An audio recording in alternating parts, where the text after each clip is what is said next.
Vitex doniana. Vous connaissez? Pas si sûr. C'est pourtant une espèce aux multiples bienfaits. Espèce forestière et fruitière locale, elle possède des vertus aussi bien médicinales que nutritionnelles. C'est le Vitex doniana, en français prunier noir, en djoula kotofi, en moré andga. C'est une espèce fruitière qui donne des fruits noirs sucrés qui sont consommés. Et au-delà de cela, ces fruits aussi sont consommés comme légumes, sauce-feuille, et surtout dans la zone de Léos, Sicile et autres. Et également, c'est une plante médicinale qui est beaucoup utilisée dans les soins de traitement du diabète. Tout comme cette espèce, elles sont nombreuses qui, de par leurs fruits, de par leurs feuilles ou encore de par leurs racines, ont un avantage certain pour l'humain. Découverte de quelques-unes d'entre elles et de leurs utilités. Oui, ça, quand on goûte, on sait que même que sa sauce va être bonne. Une espèce qui est très très riche en fer, qui est conseillée pour les femmes enceintes. Quand une femme enceinte mange régulièrement la sauce de baobab, elle n'a pas besoin de prendre le fer. Au-delà de cela aussi, son fruit est très très riche en calcium. Très très riche en calcium et c'est aussi conseillé le fruit, le pain de singe pour les femmes enceintes aussi. Ça aide à la formation des os du bébé. Et cet arbre a d'autres vertus. Je sais qu'au Yatenga, par exemple, les écorces sont taillées pour faire des fibres. Une espèce locale dont les feuilles sont exploitées, les fruits aussi. Tout le monde connaît le jus de tamarin. Et souvent, on n'arrive même pas à voir les fruits. Donc ce sont les jeunes feuilles vertes que les femmes cueillent pour aller utiliser à la place du fruit.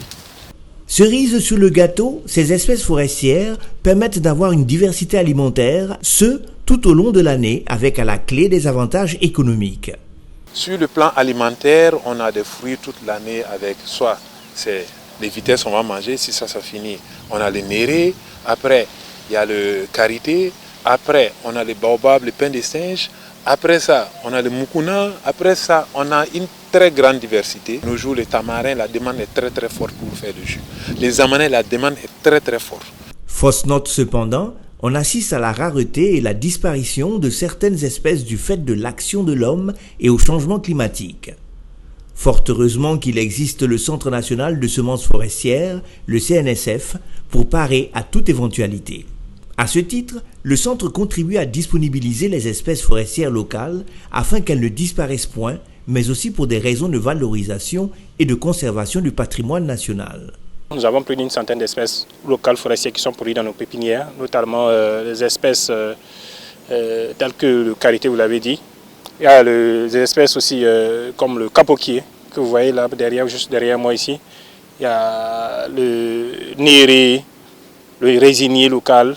Nous avons ce qu'on appelle le Vitex doniana, Adra moré ou Kotofi en djoula. Mais également ici les espèces aujourd'hui médicinales. Aujourd'hui, nous avons plein d'espèces comme le xanthozylum, qui est utilisé dans plein de produits pharmaceutiques et pharmacopées. Et le sécuridaka, on l'appelle Djoro Andjoula ou PLA Moré. Aujourd'hui, c'est très recherché. Tout ce qui se trouve dans nos terroirs sont, en tout cas, plus ou moins produits dans nos pépinières. Vous voulez reboiser?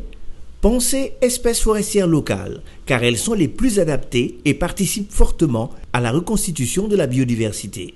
Les espèces locales, disons comparativement aux autres espèces, logiquement, c'est les plus adaptées parce que ce sont des espèces natives. On devrait beaucoup même promouvoir même la plantation, le reboisement à base des essences locales.